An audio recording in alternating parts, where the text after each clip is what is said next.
Yo, what is up, guys? Your boy IzuKage here with a new what if, and this what if is what if Deku was Iron Man? Don't forget to like, subscribe, and let's begin. This story starts off with Inko.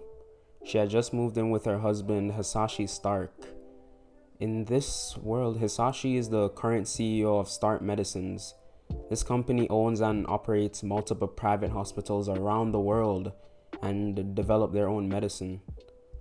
So, a year into their marriage, Inko gives birth to Izuku Stark. Ever since he was little, Izuku always picked up on different skills easily. He mastered his ABCs in a week and counting, and he was only 3 years old. This caused him to be homeschooled for most of his life because the regular school curriculum just went by too slow for Izuku. He was mainly taught by his father, and Izuku admired him for that. He always seemed to make time for his family, even when he had such a huge company to run. Plus, he could relate to his father more because of his quirk strategy. His quirk allows him to think of complex plans and for any situation, but there's a side effect. It makes him really, really smart. I mean, a good side effect. Yeah. At the age of 4, Hisashi took Izuku to visit his work. It was the main branch location of his company in the center of Tokyo. When they were at the building, Izuku went from room to room looking at all the machines, writing down stuff in his notebook. He was really interested by it. And Hisashi just put on a smile, then motioned him to another machine, the largest in the entire building. "Whoa, Dad, what does that machine do?" Hisashi smiles at the energetic Izuku, then explains that this machine not only tests for a quirk, but explains all its details and potential. Hisashi then put a helmet onto Izuku's head, then the machine started to light up, letting off all sorts of noises. Then, 10 seconds later, a paper came out of a slot on the side. On it explained Izuku's quirk. Quirk name, supercomputer. Quirk type, mutant. This quirk changes the user's brain into a supercomputer, giving it all the qualities of one. Izuku can download information into his brain through any of the 12 USB ports located along his spine. And the fast processing speeds also enhances Izuku's decision-making skills. Hearing this, Hisashi and Izuku were surprised and excited. They immediately went home to tell Inko about the news, and also they are incredibly rich in this. They are billionaires. So they live, in a mansion and stuff, maids, butlers, stuff like that. So yeah. At home they tell Inko, and she just hugs her Izuku and tells him that with such a strong quirk he can really become a hero. So after he goes into his room to test his quirk out, he plugs himself into his laptop and starts downloading some All Might videos. In this, he still admires All Might, but his father plays a major role in his life, so he admires him more than Izuku admired All Might in canon. So yeah. And when he downloads these videos, he can just bring them up on like a screen. So it's just like a little window off the side of his eye. So a month later, and Izuku goes with his dad to a company meeting. Hisashi was buying off a manufacturing company to make production easier. Then he met the CEO of the company, Greg Hatsume, the father of Mei Hatsume. Izuku met Mei and they talked a bit. He was flustered at first around her because she kept asking about his USB ports and feeling them up. But he soon grew to sort of like her, like he liked her personality. Now, fast forward to when Izuku is 10 years old. He's met with Mei on multiple occasions, and now he's on his way home from visiting her. In the car, Hisashi was driving and Inko was in the passenger seat, when out of nowhere, a drunk driver came barreling down the streets. Hisashi's quirk kicked in, but no matter what he could think of, it always ended up with him dying. But there was a possibility of saving his family. Hisashi swerved the car sideways and the drunk driver smashed into Hisashi's side of the vehicle, killing him and the drunk driver on impact. Inko and Izuku were sent to the hospital in critical condition. They had fractured multiple limbs, but no major organs were damaged. And since the hospital they were sent to was one of the most developed in Hisashi's company, they had some special treatment, so they didn't stay in the hospital long. After receiving treatments and getting a few more healing sessions from doctors with healing quirks, they were unconscious for another week before being sent home. Inko didn't even have time to mourn her husband's loss because as soon as she got out of the hospital, she was supposed to run Hisashi's company. And she had no clue, so most of her time was spent either at the company or any of its major locations. So time skip 5 years later where Izuku is 15. Over the years, Izuku has gotten a bit lonely. With only the maids and butlers in the house to keep him company, he had been downloading more scientific data because all this time Izuku had been blaming himself for his father's death, for if he didn't ask to go meet Mei, he would still be alive. Or if he just had a strength enhancing quirk, he could have saved his life and saved his mom from having overworking herself all the time. Because at this rate, she'll end up in an early grave. So Izuku started developing an AI, Jarvis, a sentient robot that helps him develop some of his new inventions, one of those being a suit that enhances his strength. Even though it was only made of sheet metal, pretty cheap, he was excited nonetheless, but he needed to test it out. Jarvis then told him about a villain attack happening downtown. It was a kid with blonde spiky hair trapped in a slug monster.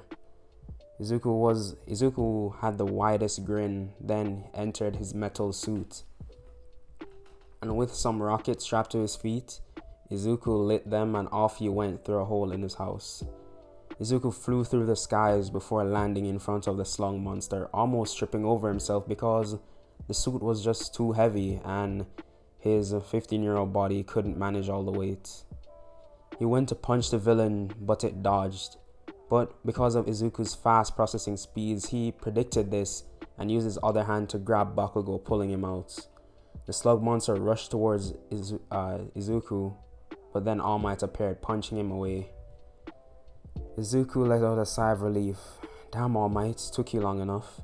I predicted there was an 80% chance of you showing up, but you sure took your time. All Might tilted his head confused, but before he could say anything, Izuku used his last rockets to blast off towards his house.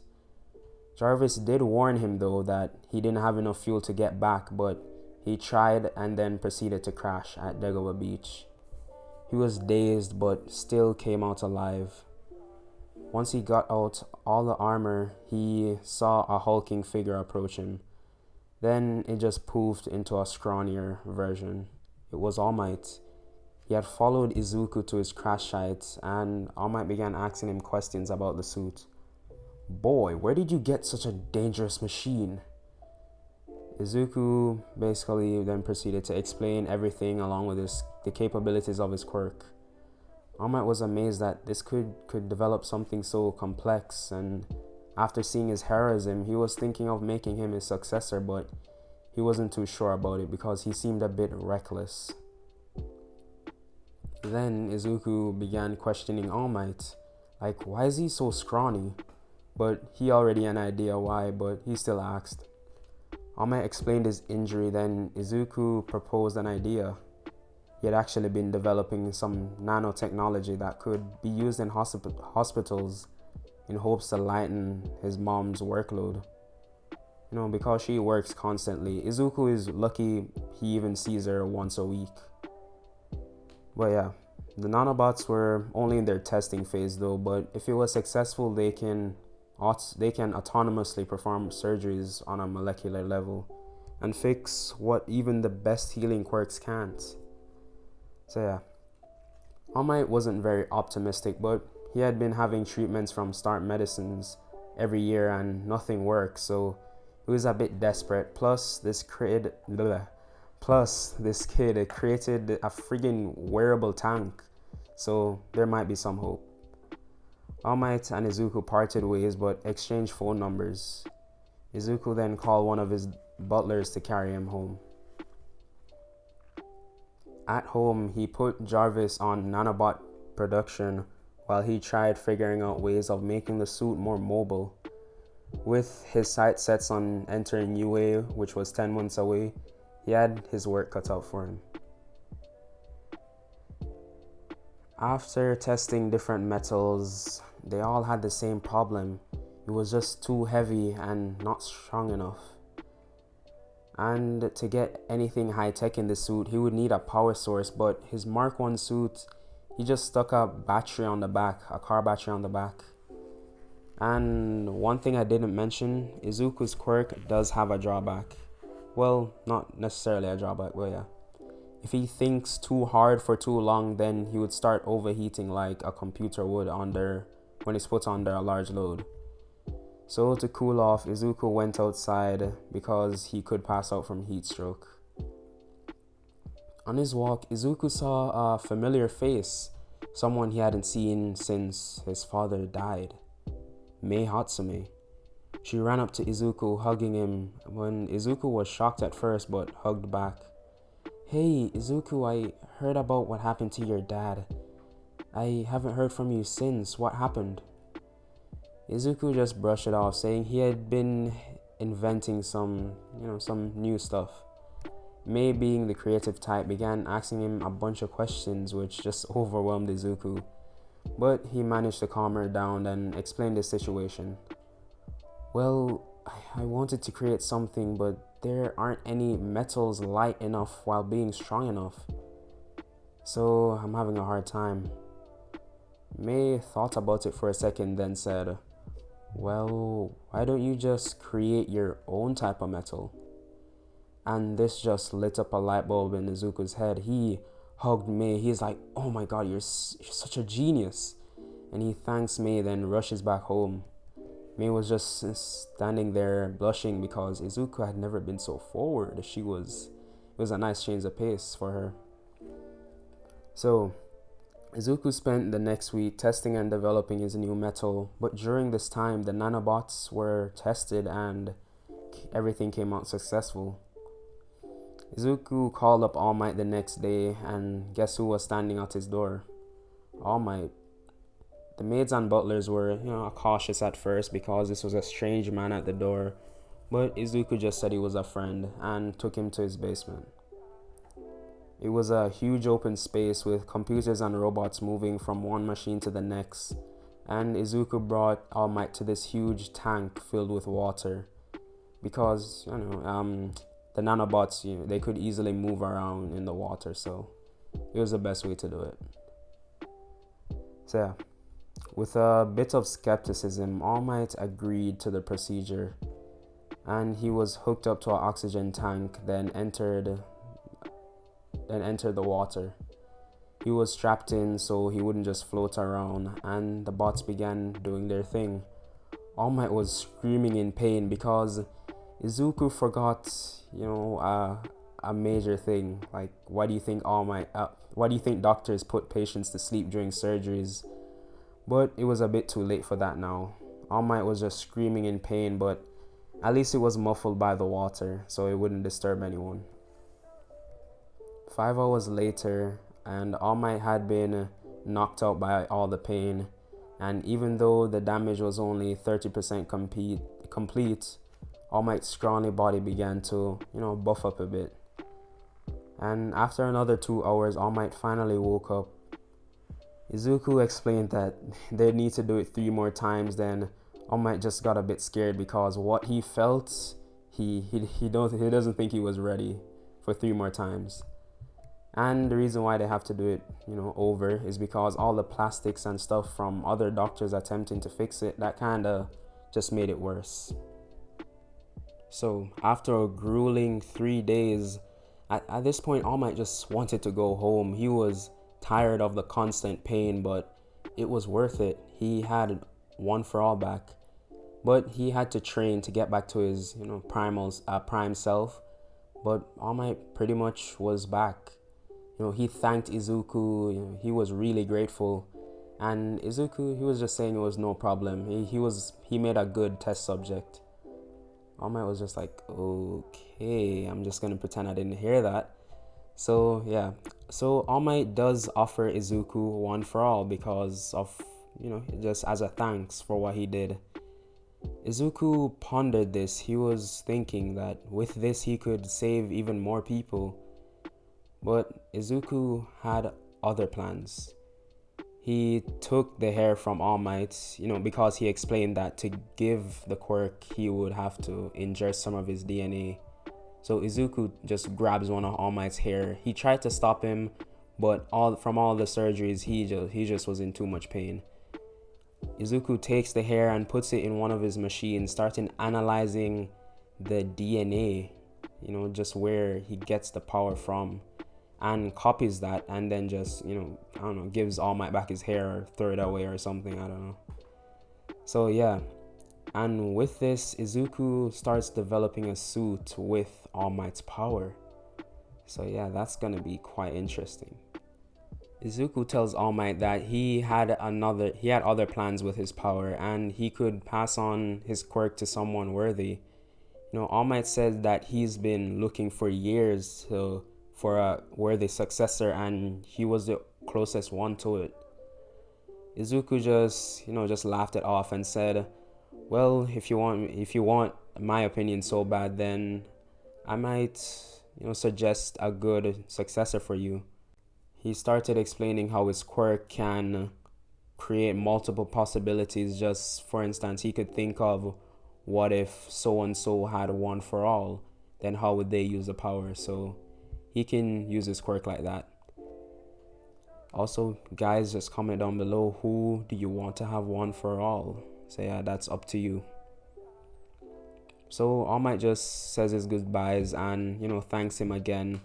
And yeah, so Prime All Might is back. And Izuku starts developing his Mark II suit. But he has the metal down, but the power source he just wasn't sure. Through browsing on the internet, Izuku found this German company that had been experimenting with the element palladium as a power source. And the company posted their research notes online, so Izuku had easy access to them. He read through them and began developing his own power source with their idea behind it, and created a power source that he dubbed as the arc reactor. With this, Izuku can develop all sorts of new gadgets for his suits. So with the metal down, a power source, and All Might's quirk basically down, Izuku starts developing his Mark II suit. Thank you guys for sticking around to the end of the video. I hope you enjoyed it. This part was mainly, just explanations. And yeah, also make sure you go subscribe to the guys I mentioned at the start of the video, bro. Their content is immaculate. Yeah, like no word can even get it, bro. Those guys are really good, bro. So check them out. And yeah, I'll see you guys in the next What If.